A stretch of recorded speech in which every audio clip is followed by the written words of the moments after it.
Been working on the bike the last couple of days, and the main adjustment is this travel bag I've got on here. I've had those extensions put onto the bike there. That holds it down and forward and sits on there nicely, so I'm very happy how that's going.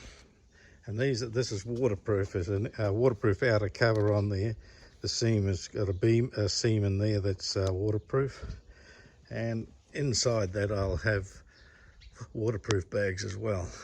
But you can see the rain on this bag here goes over the top and around, and in the back here I'll have my drone, and that's safe and dry in there as well. So this is what they call the Atlas throttle lock. It works by providing friction between the throttle and the housing.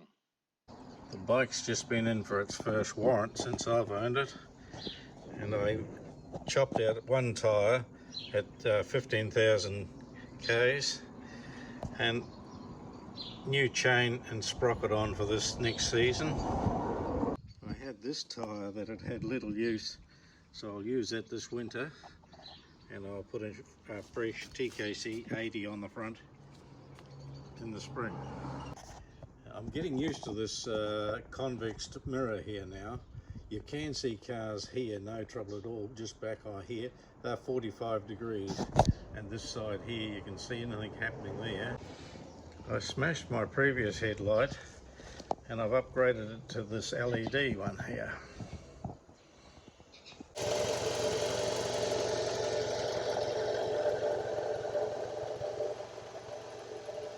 The Chinaman's just sent me the protector to go on in front of that, so I've got that to put on now. I've put my new GPS in here. I've just got to finish off putting the seal around that there. I've made the front end waterproof. Now just finishing off making the back end waterproof. I think that's what made the last one fail. I'll continue to utilize these bags here for my tools. They fit well in their roll-up bag. I've got one on the other side as well. They don't cause me any hassle at all, and you hardly ever use them, and everything's in there neat and tidy. My old drone is a Phantom 3 Professional. I've got 2 batteries that go in it, and that gives me a flight time of approximately 3/4 of an hour fly time, which is a heck of a long time. I've got to make room in the back for the controller here as well, and the battery charger. I have to develop a system to be able to charge my batteries. But I've just cut this foam out here, and that protects it on the top like so inside the box, and this sits down in this cavity here in the box. So I think that'll work, and that gets my drone on holiday with me. I'll show you how this drone sits in the box here. I'll show you how I've made this up so that the drone sits in there nicely into a bit of foam like that. That sits at there. The controller will go on this side here, the battery's over the other side, and then I've got a foam that'll hold it all together. So she should take a few rough rides in there. So that's my travelling rig for the spring. I can get my tent and drone on board. I've been working out ways of making this firebox efficient as well. It packs down to nothing in its little black bag like so, taking up no room at all. But this last week I was away up in Auckland, and my friend gave me some of this Eurofuel gel. Now that just sits in there nicely. It gives off an intense blue heat inside there. It says that these go for 3 hours. If I hook my spaghetti ready and put it on there, I think I'll only take 5 minutes. So I want you to imagine that that's a tin of casserole or baked beans with that fire going down there. I pop over there like that, crack the top of course, and stand back And I think that will be a quick meal in no time at all. So here's the tail end of one that we were using when we were cooking hot dogs. So I'll see if I can get that in there. It won't fit that way, so I have to undo the pin here, kick her open.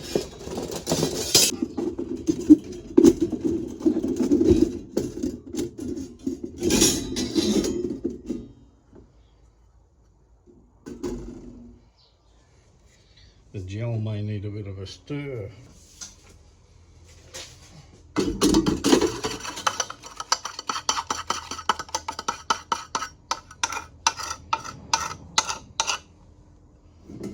There, it's humming away there, goodo.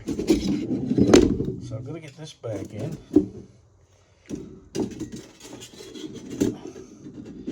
That sits there like so. That sits there. Oh, that's hot on the fingers.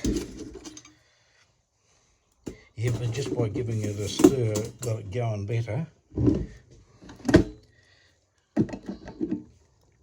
now I better open this tin because I'll never do it when it's hot, will I? Hello. You wouldn't believe it. That fell off. Well, I know what to do.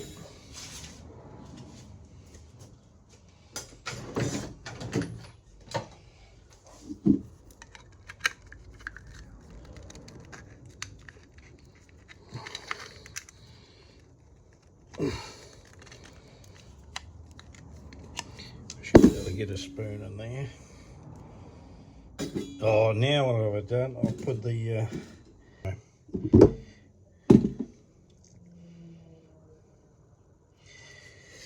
and if I were to show you down in there, you can see the flames dancing down there. Can you see the flames dancing? Now, I've only given that a few minutes, and already I can see the heat being transferred to my beans. So I've only had them on a short time. That tin's hot already.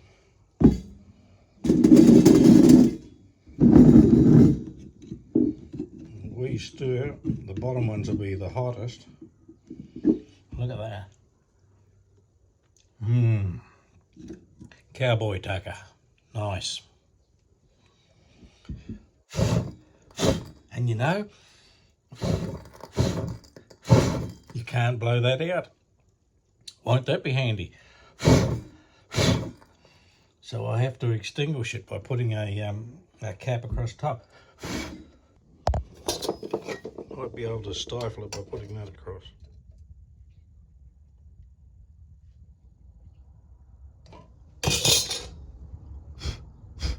That worked. As you know, presentation is half the battle.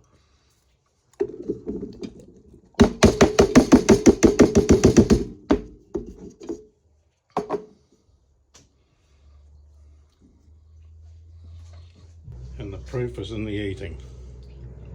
I won't need lunch today.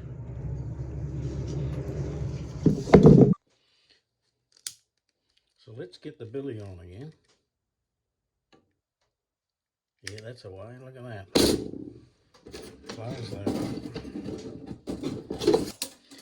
And we'll put the billy on here unimpeded, and that should be humming along in no time. Too hot to touch. That'll do for a cup of tea, I think.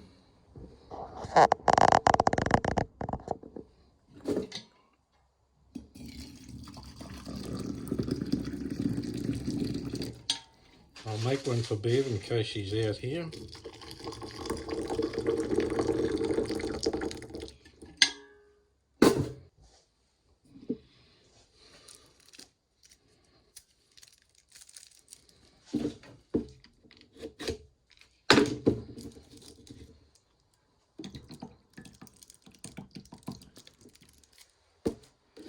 Try not to make a mess. Bit of baked beans on that one, but that won't hurt. You'd never know.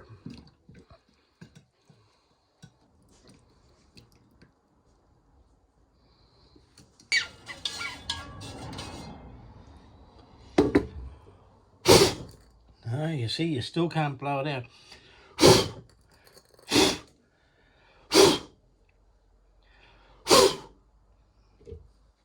It's hard to tell whether it's gone or not. It's sort of, you can't smell the flame.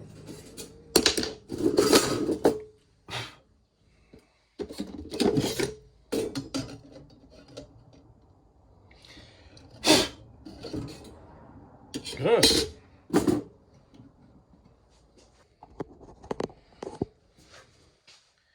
Cheers.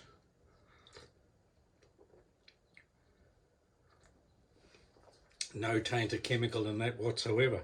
So that must be a special. Food quality gas. It just gives off heat. Methanol and thickener. Well, that'll do, won't it?